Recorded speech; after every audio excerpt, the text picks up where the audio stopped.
इस वीडियो में हम लोग कॉम्बिनेशनल सर्किट और सीक्वेंशियल सर्किट के बीच डिफरेंस देखने वाले हैं। देखिए, कॉम्बिनेशनल सर्किट और सीक्वेंशियल सर्किट ये दोनों ही एक्चुअली में फंडामेंटल सर्किट्स हैं किसी भी इलेक्ट्रॉनिक सिस्टम के। कॉम्बिनेशनल सर्किट की अगर हम लोग बात करते हैं तो कॉम्बिनेशनल सर्किट ऐसा सर्किट है जो किसी भी प्रकार का मेमोरी एलिमेंट या फीडबैक लूप कंसिस्ट नहीं करता है।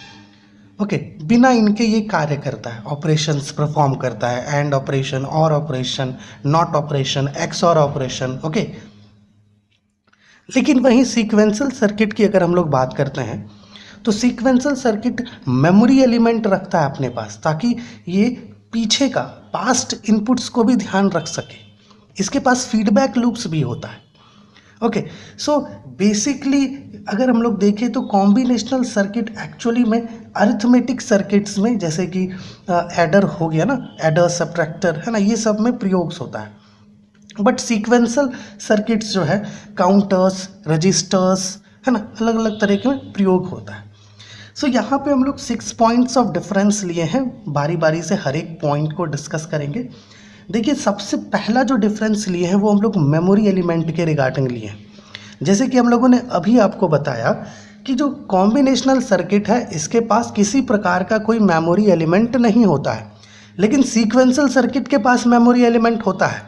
ओके, सो ये सबसे पहला और सबसे बड़ा डिफरेंस है कि combinational circuits do not have a memory element, but on the other hand sequential circuits have a memory elements such as flip flops और काउंटर्स। ठीक है, दूसरा पॉइंट हम लोग फीडबैक लूप के रिगार्डिंग रखें। देखिए, कॉम्बिनेशनल सर्किट के पास किसी प्रकार का फीडबैक लूप नहीं होता।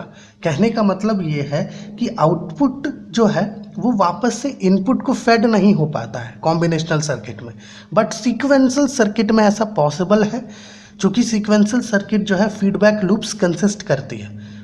ओके, इसकी वजह से सीक्वेंशियल सर्किट कॉम्प्लेक्स हो जाती है, क्योंकि इसके पास मेमोरी एलिमेंट भी है, फीडबैक लूप भी है, लेकिन कॉम्बिनेशनल सर्किट उतना कहो तो कॉम्प्लेक्स नहीं होता है, क्योंकि ना तो मेमोरी एलिमेंट है ना फीडबैक लूप है। ओके, किसी प्रकार का इसका मतलब इसका जो स्टेट है उसको ध्यान में नहीं रहता है, बट सीक्वेंशियल सर्किट अपने स्टेट को ध्यान रखती है।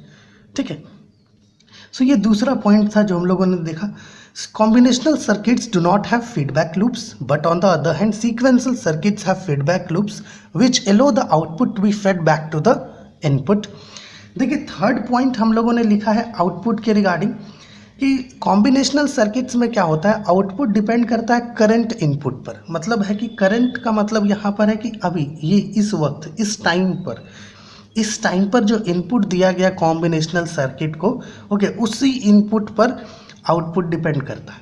बट सीक्वेंशियल में ऐसा नहीं है। सीक्वेंशियल सर्किट में इस समय आपने जो इनपुट दिया, ओके, उस पर तो वो डिपेंड करेगा ही आउटपुट, बट इसके पहले का भी कुछ इनपुट वो ध्यान में रखता है, चूँकि इसके पास मेमोरी एलिमेंट है। ठीक है, output depends only on the current input, जो इस समय इनपुट दिया गया कॉम्बिनेशनल में। बट सीक्वेंशियल में क्या होता है, output depends on the current input and current state of the circuit. ठीक है, आइए नेक्स्ट पॉइंट हम लोग स्टेट के रिगार्डिंग लिखे हैं। देखिए, कॉम्बिनेशनल सर्किट को के पास किसी प्रकार का कोई स्टेट नहीं होता है, क्योंकि मेमोरी एलिमेंट नहीं है, तो इसका क्या स्टेट है ये थोड़ी मेमोराइज करके रख पाएगा कि इसको पहले क्या इनपुट मिला था जिससे कि इसने ये आउटपुट दिया। ओके, ये तो मेमोराइज नहीं करके रख पा रहा है कॉम्बिनेशनल सर्किट, मेमोरी एलिमेंट ही नहीं है। ठीक है, इसलिए कॉम्बिनेशनल सर्किट के पास किसी प्रकार का कोई स्टेट नहीं होता है। सीक्वेंशियल के पास होता है, क्योंकि इसके पास मेमोरी एलिमेंट होता है जिसमें इसका स्टेट स्टोर्ड होता है। ठीक है, देखिए, अगला पॉइंट हम लोग क्लॉक सिग्नल के रिगार्डिंग लिखे हैं। होता क्या है कि जो भी इनपुट दिया गया उसको प्रोसेस करने के लिए आउटपुट में कुछ क्लॉक का सिग्नल का आवश्यकता पड़ता है, लेकिन कॉम्बिनेशनल सर्किट को इस क्लॉक का कोई ज़रूरत नहीं है। वो बिना इस क्लॉक के जो प्रोसेसेस है उसको सिंक्रोनाइज करता है, बट सीक्वेंशियल में क्लॉक सिग्नल्स का आवश्यकता पड़ता है। सो ये अपना नेक्स्ट पॉइंट है कि do not requires a clock signal. Combinational circuit किसी प्रकार का क्लॉक सिग्नल का ज़रूरत नहीं पड़ता है कॉम्बिनेशनल सर्किट को, लेकिन सीक्वेंशियल सर्किट को क्लॉक सर्किट का ज़रूरत पड़ता है। Okay, requires a clock signal to synchronize the operation of the circuit. Next point हम लोग सर्किट टाइप के रिगार्डिंग लिखे हैं।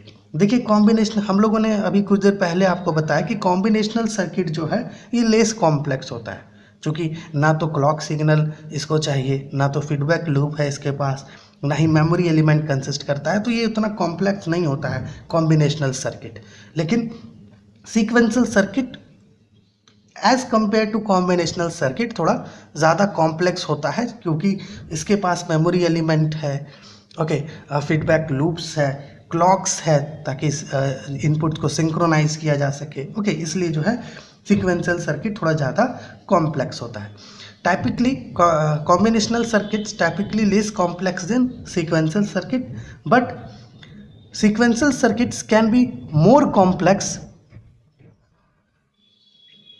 Due to the presence of memory elements and feedback loops. देखिए आखिरी पॉइंट हम लोग एक्चुअली में यहाँ पर एप्लीकेशन के रिगार्डिंग लिखे हैं। कॉम्बिनेशनल सर्किट्स जो है ये अरिथमेटिक सर्किट्स में प्रयोग होता है, जैसे कि half adder, full adder, okay, ये सब में। और जो हमारा सीक्वेंशियल सर्किट्स है वो काउंटर्स, रजिस्टर्स, ये सब में प्रयोग होता है। सो इस वीडियो में हम लोगों ने डिफरेंस देखा कॉम्बिनेशनल और सीक्वेंशियल सर्किट्स के बीच। होप ये वीडियो आपके लिए हेल्पफुल हुआ होगा। चलिए मिलते हैं आपसे अगले वीडियो में।